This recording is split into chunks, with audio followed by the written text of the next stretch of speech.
हाय दोस्तों, मैं स्वागत करता हूं केडीएस एंटरटेनमेंट और टॉक विद केडीएस में आपका। और आज हम हैं मेरठ और मेरठ में आज बात करेंगे कद्दावर नेता, सपा से कद्दावर नेता, युवजन सभा जिला अध्यक्ष रहे पूर्व श्री परमिंदर ईसू जी से। और आज बात करते हैं भारतीय पॉलिटिकल और राजनीति से रिलेटेड क्वेश्चन की। और आज जो एज ए सेवादार बनकर समाजवादी पार्टी से लगातार 13 से 14 साल उनको काम करता हो गया सपा पार्टी में, तो बात करते हैं परमिंदर ईसू से और जानते हैं उनके बारे में, उनकी विचारधारा जानते हैं, जो कि मुलायम सिंह की विचारधारा पे काम कर रहे हैं और लोगों को जागृत करने का काम कर रहे हैं केडीएस के बारे में। और देखिए, पॉडकास्ट विद केडीएस के मैं चैनल को बहुत बहुत बधाई देना चाहूँगा कि नौजवान साथी जो हैं बहुत अच्छा काम कर रहे हैं और मुझे बहुत खुशी है आप लोगों के साथ आज बैठ के। और बहुत अच्छा लगता है कि जब नौजवान साथी क्रिएटिव काम के अंदर आते हैं तो मुझे बहुत खुशी होती है। तो बात करते हैं इस। और मेरा पहला सवाल ही एक ऐसा सवाल है जो कि बहुत लोगों के अंदर घूमता है और बहुत में जगत में घूमता है, जैसे समाज में घूमता हो तो बहुत निकलता है। तो कहते हैं कि समाजवादी पार्टी तो केवल प्रति एक बिरादरी को लेकर काम करने का काम करती है। तो मैं पूछना चाहूंगा ईसू जी से, तो क्या ये बात सच है कि वो कहती है कि वो मुस्लिम समाज को बहुत ज्यादा अपनी तरफ लेके जाते हैं और बाकी समाज की तरफ पीछे की तरफ से बात करते हैं? और ये बहुत सुनने को मुझे आजकल मिलता है कि मुस्लिमों को बढ़ावा देने का काम समाजवादी पार्टी करती है। तो क्या ये सच है? सवाल किया कि समाजवादी पार्टी एक वर्ग को बढ़ावा देती है। देखिए, मैं आपकी इस बात से बिल्कुल भी इत्तेफाक नहीं रखता हूँ। ये तो वही बात आपने पढ़ी हुई मुझसे पूछ ली जो आरएसएस और बीजेपी बोलती है। मैं आपसे ये पूछता हूँ कि जब माननीय अखिलेश यादव जी मुख्यमंत्री थे इस प्रदेश के, तो क्या लैपटॉप एक ही वर्ग के लोगों को मिले? क्या जब मजदूरों को साइकिल बांटी जा रही थी तो क्या वो एक ही वर्ग को लोगों को मिली? जो आगरा से लेकर लखनऊ तक, जिसकी तारीफ देश नहीं विदेशों में भी होती है कि आज तक ऐसी सड़क किसी ने नहीं बनाई, तो क्या उस पर एक ही वर्ग के लोग चलते हैं? देखिए, ये वर्गों की बात करने वाले वही लोग हैं जो आपस में भाई से भाई को लड़ाने का काम करते हैं। और मैं आपको एक बात बता दूं, समाजवादी लोगों का हमेशा से एक ही नारा रहा है और मरते दम तक हमारा भी वही नारा रहेगा कि भारत माँ के 4 सिपाही, हिंदू, मुस्लिम, सिख, ईसाई। बात करते हैं बेटी पढ़ाओ और बेटी बचाओ के नारे पे कि मैं जानना चाहता हूं परमिंदर ईसू जी से कि क्या ये नारा संपूर्ण दिखाई दे रहा है? क्या इसको मैं पूर्ण मानूं कि बेटी पढ़ाओ और बेटी बचाओ का नारा संपूर्ण है? भारतीय जनता पार्टी ने इसको संपूर्ण रूप से पूर्ण कर लिया है? ऐसी कोई दुर्घटना या घटना मुझे लगता है कि ऐसा कुछ नहीं हो रहा, और जो उन्होंने नारा दिया था वो सही जा रहा है। इसलिए कह रहा हूं, देखिए, लैपटॉप बांटने का काम किसने दिया? बेटियों को सम्मान देने का काम किसने दिया? तो देखिए, वो कहते हैं ना कि भाजपा वालों के लिए एक बात मैं हमेशा कहता हूं कि तेरी तालीम का जोर इतना और तेरी तहजीब का शोर इतना, बरकत क्यों नहीं है? क्योंकि तेरी नीयत में खराबी है। भाजपा सरकार की और भाजपा की संगठन की नीयत खराब है, क्योंकि जो ये कहते हैं वो करते नहीं। अगर भाजपा की सरकार इतनी अच्छी है तो लाओ ना, महिलाओं को आगे लाओ। किसने रोका है? ये महिलाएं रोज इनके खिलाफ संघर्ष कर रही है। जो ये स्टूडेंट हैं, महिलाओं पे लाठीचार्ज लखनऊ में किसने नहीं देखा? निहत्ती जो हमारी बहनें बेटियां थी, उन पर लाठी चली लखनऊ में। तो वो सम्मान तब कहां चला जाता है? मुख्यमंत्री जी कहते हैं तो वो सम्मान कहां चला जाता है?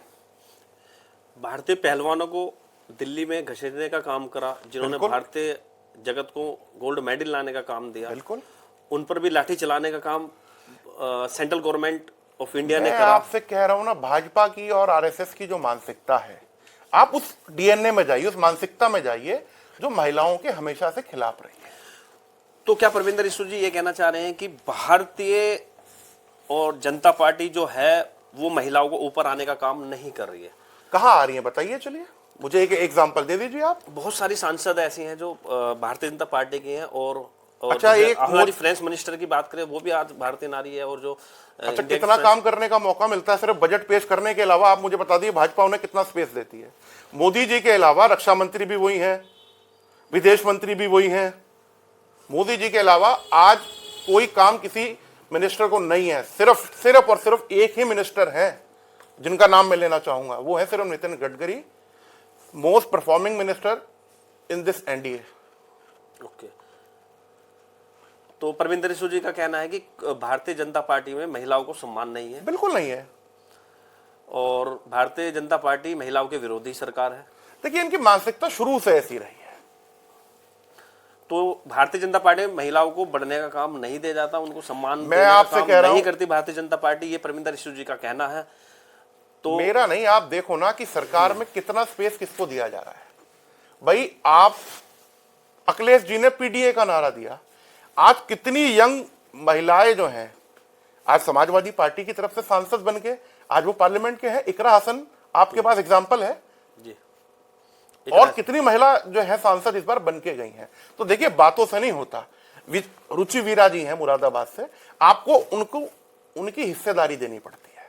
देखिए समाज में जब आप राजनीतिक पार्टी के अंदर होते हैं तो आपका सम्मान आपको आपका हक देके दिया जाता है। तो समाजवादी पार्टी हर आदमी को, हर औरत को, हर यंगस्टर्स को, हर किसान को, हर मजदूर को उसका हक देती है, उसे बराबर की हिस्सेदारी देती है दल के अंदर, जिससे वो अपनी बात उस प्लेटफॉर्म पे विधानसभा के अंदर या पार्लियामेंट के अंदर रख सके।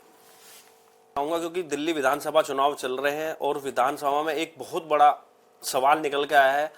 भारतीय जनता पार्टी के पूर्व सांसद रमेश बिदुड़ी जी ने एक बड़ा कटाक्ष प्रियंका गांधी जी के लिए कहा है और कहा है कि हम कालका जी की सड़क, जहां से विधानसभा प्रत्याशी हैं, उन्होंने कहा है कि हम कालका जी की सड़कें प्रियंका गांधी जी के गालों की तरह बना देता हूं।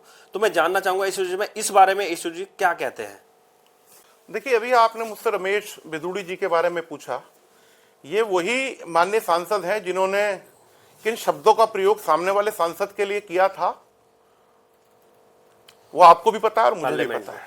लेकिन आप भाजपा की मानसिकता देखिए, क्या भाजपा पार्टी को ये इस बयान को कंडेम नहीं करना चाहिए था?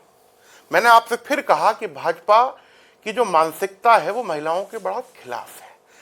देखिए राजनीति के अंदर जब से भाजपा आई है, जो डाउनफॉल मैंने एज ए पॉलिटिशियन देखा है वो मर्यादा का देखा है कि आज पार्लियामेंट के अंदर ऐसी ऐसी भाषाओं को प्रयोग किया जा रहा है। और ये जो रमेश बिदुड़ी जी हैं, इनको तो सब जानते ही हैं कि इनका लहजा क्या है, और लेकिन भाजपा ने उन्हें किस चीज से नवाजा है। उन्होंने दिल्ली की मुख्यमंत्री के सामने लड़वाया है और वो रोज कुछ ना कुछ महिलाओं के खिलाफ बयान दे रहे हैं। अगर भाजपा वाकई महिलाओं की हितैषी थी तो क्या मोदी जी को आगे आकर इसको कंडेम नहीं करना चाहिए था? क्या उनका टिकट नहीं काटना चाहिए था? इससे भाजपा की मानसिकता दिखती है कि आप देखिए प्रियंका गांधी ऑनरेबल सांसद भी हैं इस समय। क्या एक सांसद के खिलाफ, मैं तो कह रहा हूं सांसद हैं, लेकिन क्या एक महिला के खिलाफ ऐसी टिप्पणी करनी चाहिए? ये कि भाजपा के कुछ नेता ये बोल रहे हैं कि बता रहे हैं कि ये टिप्पणी तो लालू प्रसाद यादव जी ने भी बहुत समय हेमा मालिनी जी के बारे में कहा था, तो तब उस टाइम भी कुछ नहीं, उस सरकार जब सरकार बनी हुई थी, मुलायम सपा सरकार थी, तो तब उन्होंने इस बात का खंडन क्यों नहीं किया? देखिए मेरी एक बात समझिए कि अगर कोई सामने वाला गलती कर रहा है तो हमें भी गलती करनी चाहिए। ये कोई एग्जाम्पल सेटअप नहीं हुआ। अगर उन्होंने कहा है तो समाजवादी पार्टी ने कभी इस बात का समर्थन तो नहीं किया। अगर कोई समर्थन का ऑडियो है तो मुझे सुना दीजिए, या कोई वीडियो हो तो आप मुझे सुना दीजिए कि समाजवादी लोग अगर महिलाओं के बारे में कुछ कहते हैं तो आप मुझे वीडियो दीजिए, उस पर चर्चा करने के लिए मैं तैयार हूं। लेकिन एक आदमी लगातार महिलाओं के खिलाफ बोल रहा है चुनाव के अंदर, तो क्या मोदी जी वैसे तो बहुत बड़ी बड़ी बात करते हैं, दिल्ली उनसे कितनी दूर है, वो तो खुद दिल्ली में रहते हैं, तो उन्हें क्या रमेश बिदुड़ी का टिकट नहीं काट देना चाहिए था? तो परमिंदर ईशू जी जिन्होंने खंडन किया और कहा कि रमेश बिदुड़ी जी और जो भारतीय जनता पार्टी के जो कुछ नेता हैं वो हमेशा महिलाओं को दरकिनार कर, उनकी मानसिकता जो है, भारतीय जनता पार्टी के जो नेता है उनकी मानसिकता महिलाओं के प्रति सही नहीं है, और इसको दर्शाता है ये रमेश बिदुड़ी जी का बयान। तो परमिंदर ईशू जी से मेरा सवाल है, 17 साल आपने सपा समाजवादी पार्टी को दिए, समाजवादी पार्टी है, एज ए जिला युवा अध्यक्ष आपने काम किया, तो 17 साल में वो कौन से ऐसे काम हैं जो आपने इस भारतीय जनता पार्टी सपा सरकार में रहते हुए करे और आज लोग आपको पसंद करते हैं? और मैंने सुना है कि एज ए प्रत्याशी भी आपका नामांकन हो चुका था एज ए विधानसभा में, लेकिन लास्ट समय पे वो काट दे गया, तो वो कारण क्या थे? मैं जानना चाहूंगा परमिंदर ईशू जी से। देखिए मुझे सार्वजनिक जीवन में आए हुए 17 साल हो गए हैं, जिसमें 16 साल 8 महीने मैंने सपा में काम किया और 4 महीने 10 दिन मैंने कांग्रेस में काम किया। 2022 के बाद मैं 4 महीने के लिए कांग्रेस पार्टी में भी गया था। देखिए समाजवादी पार्टी के अंदर मेरी शुरुआत जो थी, प्रमोद शर्मा जी मुझे राजनीति के अंदर लेकर आए और आदरणीय शहर विधायक रफीक अंसारी जो उस समय के महानगर अध्यक्ष थे, मुझे वार्ड का पहले अध्यक्ष बनाया गया। समाजवादी पार्टी में जो मेरी स्टार्टिंग हुई थी वो मुझे वार्ड अध्यक्ष 50 बनाया गया था। क्योंकि आप ही का वार्ड था वो मेरा ही वार्ड था जहां हम लोग बैठे हैं। ये पहले वार्ड 50 हुआ करता था, आज वार्ड 64 है। फिर मुझे लगातार 6.5 साल मुलायम सिंह यूथ ब्रिगेड का महानगर अध्यक्ष बनने का मौका मिला। फिर सरकार के अंदर मुझे सम्मान देने का काम आदरणीय अखिलेश यादव साहब ने किया। मुझे एमडीए बोर्ड में मेंबर बनाने का काम पार्टी ने किया, जिसमें मुझे बहुत सारे काम करने का मौका मिला। फिर पार्टी ने 2017 के अंदर मुझे जो है विधानसभा का टिकट भी दिया था, लेकिन at the end of the time वो हमारा कांग्रेस के साथ पैक्ट हो गया था, तो वो सीट कांग्रेस को चली गई थी।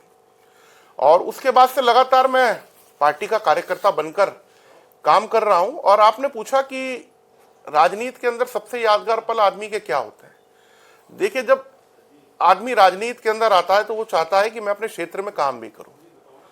तो सबसे पहले जो मुझे खुशी हुई कि मैंने अपनी गली के अंदर 4 लाइटें लगवाई थी, तो वो पल मुझसे कभी कोई नहीं छीन सकता। वो अचीवमेंट थी आपकी? वो अचीवमेंट तो मेरे साथ बहुत सारे थे।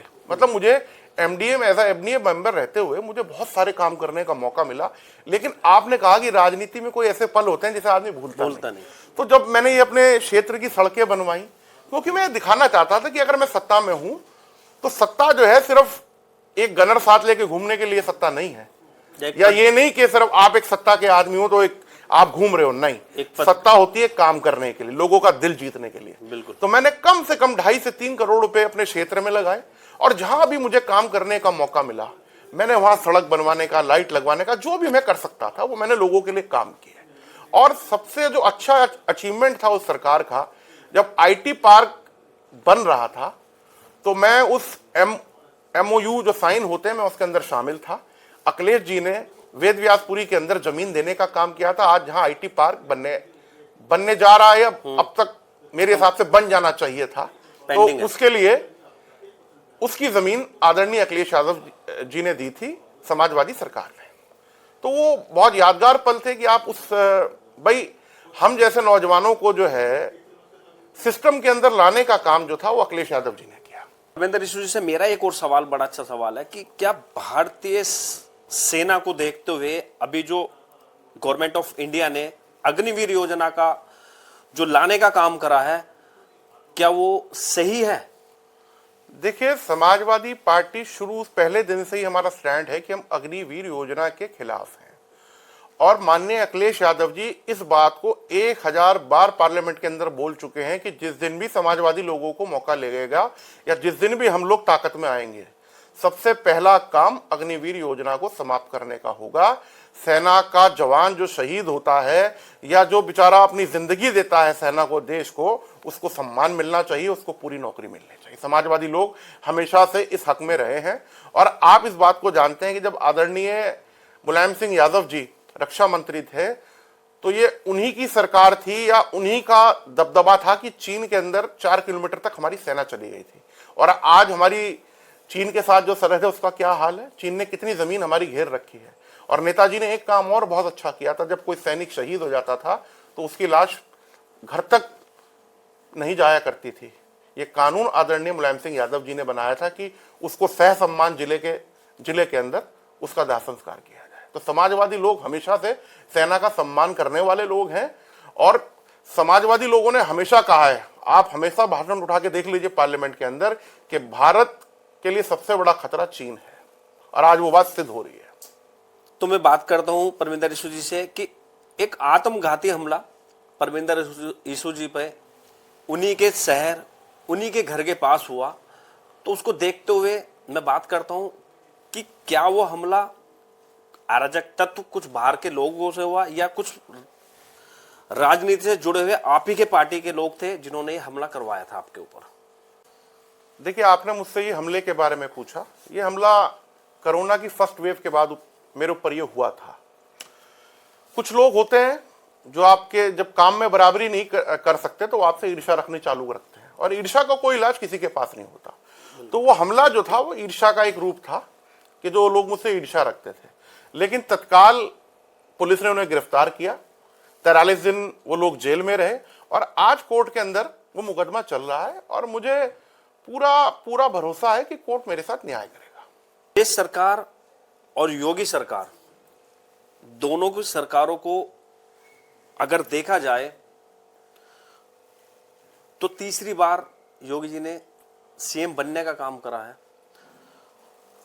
और जनता ने उनको अपना सीएम स्वीकार किया। तो ऐसे क्या वो कारण थे कि सपा सरकार इस बार भी अपनी सरकार नहीं बना पाई उत्तर प्रदेश में? आपने मुझसे सवाल पूछा कि दूसरी बार जो है प्रदेश की जनता ने बीजेपी को मैंडेट दिया और दूसरी बार सीएम योगी साहब बने। देखिए, मेरा यह मानना है कि समाजवादी पार्टी बहुत थोड़े अंतर से सरकार बनाने से चूक गई। वो चूक हमसे जो भी रही उस पर हम लोगों ने काम किया। आज उसका फलस्वरूप यह है कि 37 सांसद लेकर आज देश की तीसरे नंबर की पार्टी समाजवादी पार्टी है। तो ऐसा नहीं है कि जनता ने वोट हमें कम दिया। देखिए, कहीं सत्ता का दुरुपयोग करके योगी सरकार रिपीट हुई है। ये आप आरोप क्योंकि लगा रहे हैं? मैं आरोप नहीं लगा रहा, ये लोगों को पता है। देखिए, आप धामपुर चले जाइए, आप वहां 200 वोटों से जो है सीट हार गए। मैं ऐसी आपको कम से कम 70 सीटें बता दूंगा जो सपा 200 के मार्जिन से लेके 3000 के मार्जिन से हारी है। तो ऐसा नहीं कि कुछ गलतियां हमसे नहीं हुई, कुछ गलतियां हमसे भी रही होंगी, लेकिन सत्ता का दुरुपयोग करके योगी सरकार दोबारा सत्ता के अंदर आई है। और देखिए, इसकी गारंटी नहीं है क्योंकि अभी दिल्ली और यूपी का इंजन आपस में टकरा रहा है। आप समझ रहे हैं ना मेरी बात को? अभी ये नहीं पता योगी जी कितने दिन मुख्यमंत्री रहेंगे। ठीक है, जितने दिन है। और देखिए, जितने गलत काम इस सरकार ने किए हैं, सुप्रीम कोर्ट हर काम पे अब रोक लगा रहा है ना, हर काम पे रोक लगा रहा है।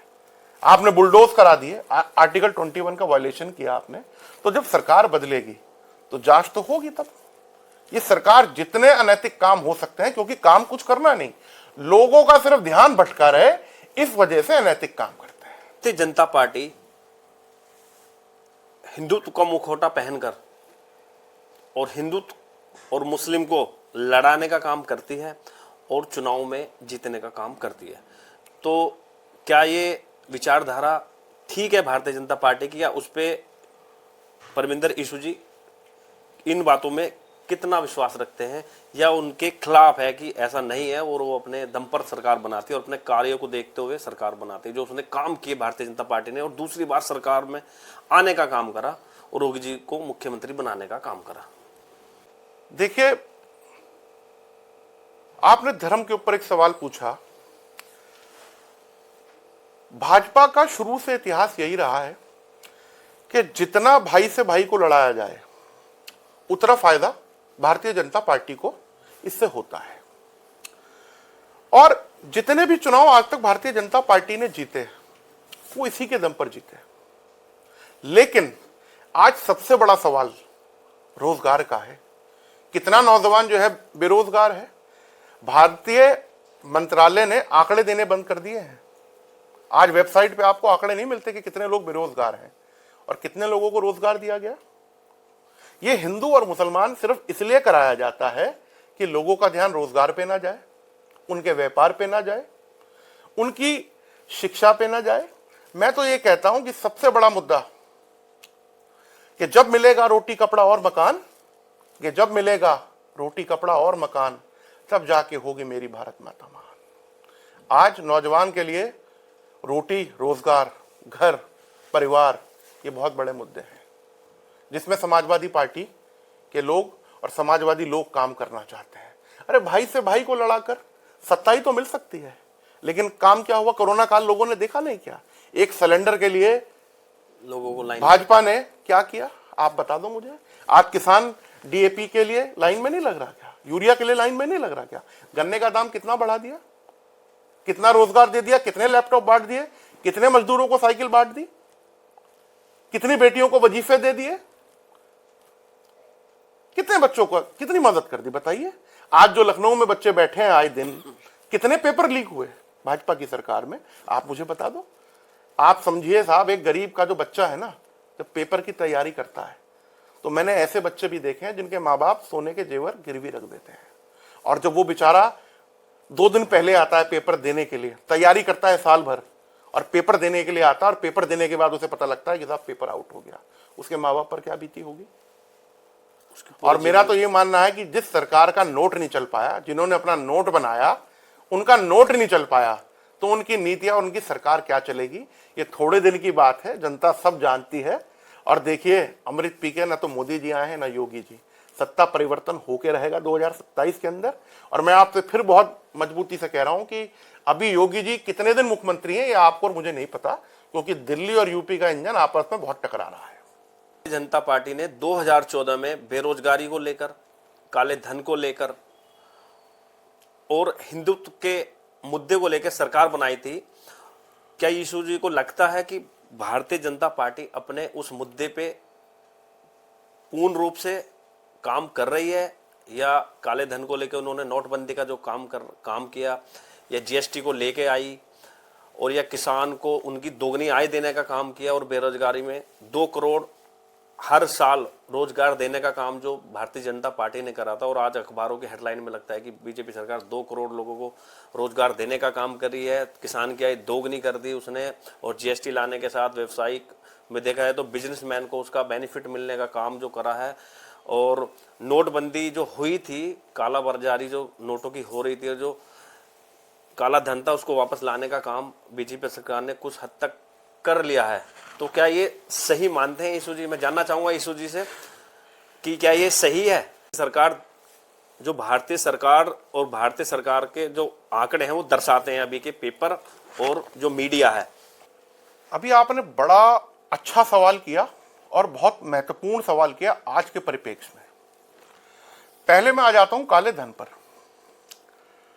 देखिए, पहली बात तो काला धन आया नहीं, यहां से गुजरात के पूंजीपति पैसा लेकर देश का भाग गए।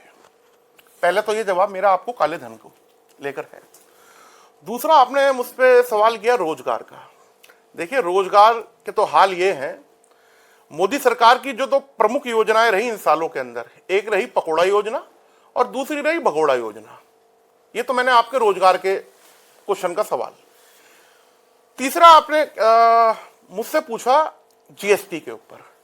अगर जीएसटी इतना अच्छा है तो उस कानून को 20 से 22 बार अब तक बदला जा चुका। तो अगर जो कानून अच्छा बना है तो उसे 20 से 22 बार बदलने की जरूरत क्या है?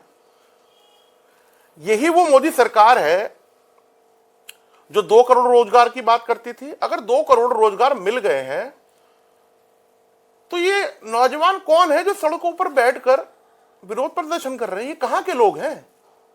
क्या ये हिंदुस्तान के लोग नहीं है बच्चे? ये कौन बच्चे हैं जो रोज बैग टांगे सड़कों पर घूम रहे हैं रोजगार के लिए, जिनकी डिग्रियां उनके पास है लेकिन रोजगार नहीं मिल रहा? और सरकार की आप बेशर्मी देखिए कि जो आंकड़े सरकार को देने चाहिए, जो उनकी जिम्मेदारी है लोगों को बताना, आपने वो मंत्रालय ही आंकड़े देने बंद कर दिए। अगर मोदी सरकार ने रोजगार दिए हैं तो आंकड़े दे। और देखिए, मोदी साहब ने तो 15-15 लाख देने को भी कहा था। मोदी साहब की बात मत करिए। अगर मोदी साहब ने काम किया होता तो कोरोना में आपने देश का हाल नहीं देखा मेरे भाई। किसान आंदोलन में 770 किसान शहीद हो गए। वो कौन सा देश के लोग थे भाई? कौन सा शोक संदेश? और आज किसान फिर बैठा है। तो क्या देश के प्रधान सेवक कहते हैं ना अपने आप को, तो क्या आज उनका हक नहीं बनता कि इस कड़ाके की ठंड में किसान बैठे हैं, उनका मसले को हल किया जाए? क्योंकि आप मसला हल ही नहीं करना चाहते, क्योंकि आपकी सरकार 2 लोग चला रहे हैं। मैं सरकार तो मोदी जी भी नहीं चला रहे, सरकार तो अंबानी और अडानी चला रहे हैं, क्योंकि पॉलिसी जो बन के आ रही है वो अंबानी और अडानी की आ रही है, जिसका हम इस पूंजीवाद का हम लोग विरोध करते हैं। समाजवादी के लोग। आज देश जो जा रहा है ये बहुत घातक स्थिति में जा रहा है। देखिए, बेरोजगारी से आतंकवाद है, आतंकवाद से बेरोजगारी नहीं है। आप समझिएगा, क्राइम तब बढ़ता है जब बेरोजगारी होती है। और आज देश की जीडीपी कहां है? कोई कहता था ना कि जब देश का रुपया गिरता है तो देश की साख गिरती है। ये तो भाजपा के लोग कहते थे ना। आज रुपए की क्या हालत है, किसी से छिपा नहीं है। तो सारे मुद्दों पर, चाहे वो आपके सीमा के मुद्दे हो, चीन ने आपकी कितनी जमीन घेर ली, रोजगार का मुद्दा हो, रोटी का मसला हो, आप इसे बहुत बड़ा अचीवमेंट मानते हैं कि 80 करोड़ जो लोग हैं वो राशन पे डिपेंड है सरकार के। ये आप देश के लिए बहुत अच्छी चीज मानते हैं। ये डाउनफॉल है देश का, ये डाउनफॉल है दोस्त। तो समझना पड़ेगा दोस्त। इस मीडिया की छोड़िए, देखिए जो लोग सच दिखा रहे हैं मैं उनको सलाम करता हूं आज के दौर में, क्योंकि अधिकतर मीडिया हाउस अंबानी और अडानी के द्वारा खरीद लिए गए हैं। और जो मानसिक दंगा शाम को डेली होता है, मैं तो लोगों से हमेशा अपील करता हूं कि न्यूज देखना बंद कर दीजिए। और मोदी जी की जान और सरकार की जान सिर्फ और सिर्फ टीवी में है। जो एमडीए है, एमडीए के आप सदस्य रहे, काउंसिलिंग के सदस्य रहे, वो सदस्य रहते हुए आपने वो कौन से ऐसे कार्य किए जो अखिलेश सरकार ने जो वादे किए थे वो अभी तक पूरे नहीं हुए? कुछ ऐसी योजनाएं लाने का काम अखिलेश सरकार जी ने करा था, लेकिन वो सरकार बदलने के बाद वो आज भी ऐसे कैसे पेंडिंग पड़े हैं। तो वो कौन से कार्य हैं जो मेरठ वर्ष को और मेरठ को कुछ पार्क बनने का या आईटी पार्क बनने के कुछ ऐसी योजनाएं थी जो अभी भी अर्धकाल में पड़ी है, पेंडिंग पड़ी है? लगभग 12 से 14 साल भारतीय जनता पार्टी को भी हो गए, लेकिन वो अभी भी जो योजनाएं थी वो पेंडिंग पड़ी है। कि अगर अखिलेश सरकार आती है तो क्या सबसे पहले उन योजनाओं को पूर्ण करने का काम करेगी और मेरठ को एक नया मेरठ बनाने का काम करेगी? देखिए, आपने मुझसे अभी मेरठ जिले से संबंधित सवाल पूछा।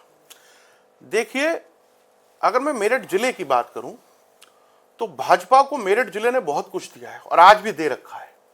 देखिए, 2 से 3 राज्यसभा सांसद हैं, 1 लोकसभा सांसद है, मेयर हैं, 4 विधायक हैं, मिनिस्टर हैं। देखिए, मेरठ के लोगों ने भाजपा को देने में कोई कमी नहीं रखी, लेकिन भाजपा ने या भाजपा के जनप्रतिनिधियों ने मेरठ को क्या दिया? सिर्फ और सिर्फ अखबारबाजी, सिर्फ घोषणाएं। देखिए, जब मैं प्राधिकरण बोर्ड का सदस्य था तो कितनी सड़कों के जाल बिछे, ये किसी से छिपा नहीं है। अखिलेश जी की सरकार के अंदर मेरठ जिले के अंदर जितनी सड़कें बनी होंगी, मैं नहीं समझता कि उससे ज्यादा सड़कें कभी किसी सरकार में बनी हो।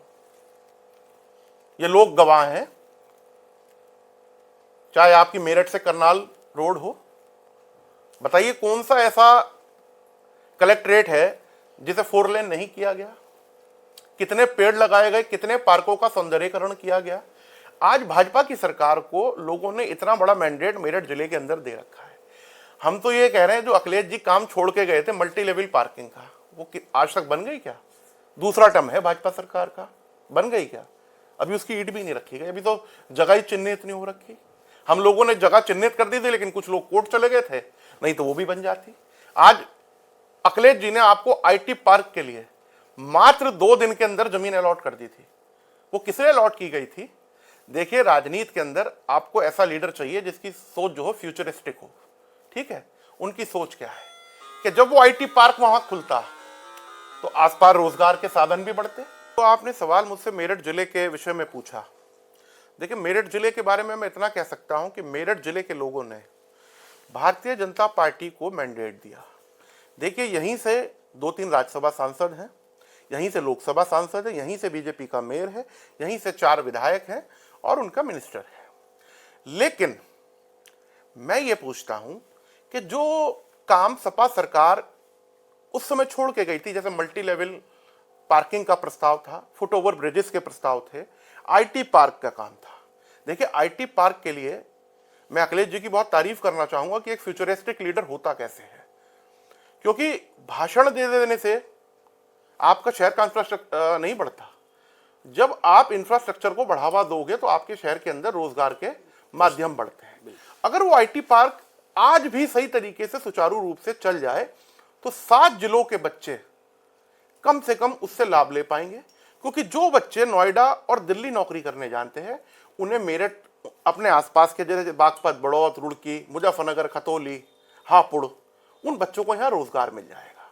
और जब उन्हें रोजगार मिलेगा तो यहाँ रोजगार के अवसर और खुलेंगे। कोई पीजी बनाएगा, कोई होटल खोलेगा, कोई खाने का होटल खोलेगा, ट्रांसपोर्टेशन का काम बढ़ेगा। तो फ्यूचरिस्टिक लीडर ऐसा ही होना चाहिए जो सब चीजों को, इंफ्रास्ट्रक्चर को बढ़ावा दे। लेकिन अखिलेश जी के बाद मैं कहता हूं, आगरा से लेकर लखनऊ एक्सप्रेस वे उन्होंने बनाया। आप मुझे एक सड़क का नाम बता दीजिए योगी सरकार ने बनाई हो उत्तर प्रदेश के। अगर हां, भाजपा सेंटर के अंदर किसी ने कोई काम किया है तो मैं नितिन गडकरी जी की तारीफ करना चाहूंगा कि उन्होंने कुछ अच्छे काम किए हैं जिसकी तारीफ होनी चाहिए। देखिए, जैसे 17 सालों से लगातार परमिंदर ईशू जी समाजवादी पार्टी के सिपाही की तरह काम कर रहे हैं, तो क्या मैं ये जनता को बताना चाहता हूँ कि जनता ये सोच रख सकते है कि आने वाले प्रत्याशी हमारे परमिंदर ईशू जी इस बार विधानसभा के हो सकते हैं।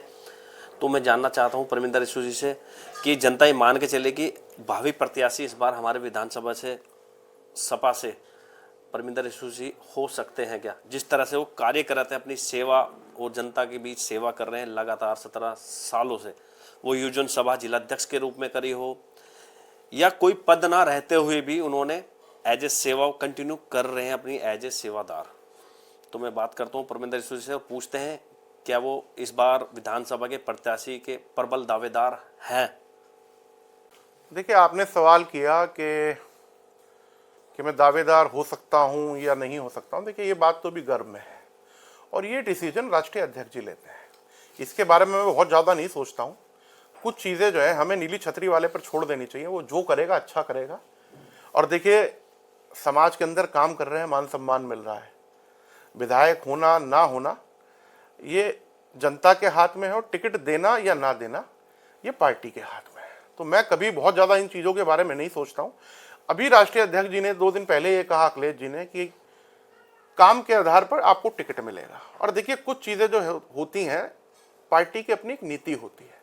अगर आप उस क्राइटेरिया के अंदर फिट होंगे तो आपको पार्टी चुनाव लड़ाएगी और उस समय की जो स्थिति होगी या जो भी प्रत्याशी हमारा भाई बनेगा, आज तक हम जो भी प्रत्याशी रहे या गठबंधन रहा, हम लोगों ने तन मन धन से चुनाव लड़ाने का काम किया। और देखिए, मैं आज आपसे फिर कह रहा हूं कि विधायक होना ना होना ये एक अलग मसला है। समाज के अंदर निरंतर काम करते रहिए और देखिए, पार्टी आपको सम्मान दे, आपके क्षेत्र के लोग आपको सम्मान दे। आप और हम सार्वजनिक जीवन में इसलिए तो काम करते हैं कि क्षेत्र के लोग हमें सम्मान दें, तो उसमें कोई कमी है नहीं। उसमें क्षेत्र के लोग और पार्टी मुझे बहुत सम्मान देती है और मैं सम्मान पाके हमेशा जो है खुश रहता हूँ और खुश रह के मैं अपने लोगों के काम करता हूँ। और मेरी कोशिश आज भी ये रहती है कि अगर कोई मेरे दरवाजे चल के आए और मैं किसी भी लायक हूँ उसके, तो मैं मदद करने का काम करता हूँ। और मैं क्या मदद करता हूँ, करवाने वाला तो वो ईश्वर है। बस ये है कि ईश्वर सद्बुद्धि दे, सही मार्ग पर चलें और लोगों की जितनी मदद हो सकती है उतनी मदद करते रहें और बाकी सारी चीज़ें उस नीली छतरी वाले पर छोड़ दें। वो जो करेगा अच्छा करेगा, जो आज तक किया वो भी अच्छा किया है। चूंकि लोकसभा के चुनाव से पहले राष्ट्रीय लोकदल और समाजवादी पार्टी का गठबंधन था, चुनाव आते आते वो गठबंधन टूट गया और राष्ट्रीय लोकदल के अध्यक्ष जयंत चौधरी जी का गठबंधन भारतीय जनता पार्टी के साथ हुआ और उन्होंने उनके साथ मिलकर चुनाव लड़ा। तो वो गठबंधन टूटने के क्या कारण थे? एक दूसरे पे पड़ते आरोप लगते रहे।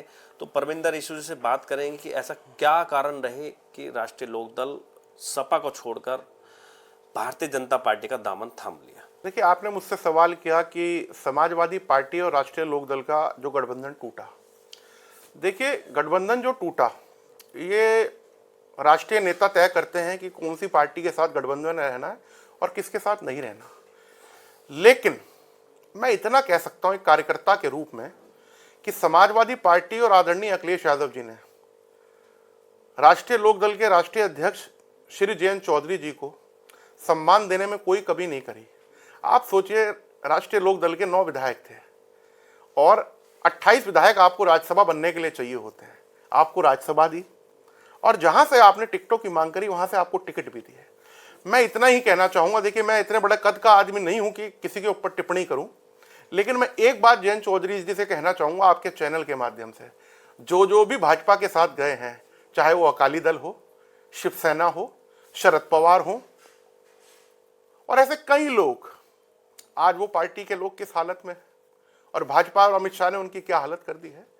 तो मेरी तो एक पॉलिटिकल वर्कर होने के नाते राय है कि समझ तो आप जाएंगे, लेकिन तब तक देर ना हो जाए बहुत। केडीएस के इस प्लेटफॉर्म पे आके परमिंदर ईशू जी को कैसा लगा जाने, हमने उनके राजनीतिक विचार जाने, उनके व्यक्तिगत विचार हमने जाने। और आज केडीएस एक ऐसा एंटरटेनमेंट प्लेटफॉर्म पॉडकास्ट हम लेके आए हैं, तो उसके बारे में मैं 2 शब्द परमिंदर ईशू जी से जानना चाहूँगा कि उन्हें कैसा लगा केडीएस के प्लेटफॉर्म पे आके। देखिए, मैं केडीएस प्लेटफॉर्म का जो है बहुत बहुत धन्यवाद करता हूं कि वो हम जैसे जो सार्वजनिक जीवन में लोग रहते हैं उन्हें अपने प्लेटफॉर्म पर बुलाते हैं और हमारे जो बातें हैं वो लोगों तक पहुंचती हैं। मैं बहुत बहुत आप लोगों का आभार व्यक्त करता हूं कि आप लोग समय निकाल कर आए और आप लोगों ने मेरे साथ पॉडकास्ट किया। और मैं वाहिगुरु से, ईश्वर से, ऊपर वाले से ये दुआ करूंगा कि आपका जो चैनल है वो दिन रात जो है तरक्की करे और जो सामाजिक मुद्दे हैं आप लोगों ने हमेशा बढ़ चढ़कर समाज के हित में उन्हें दिखाते हैं।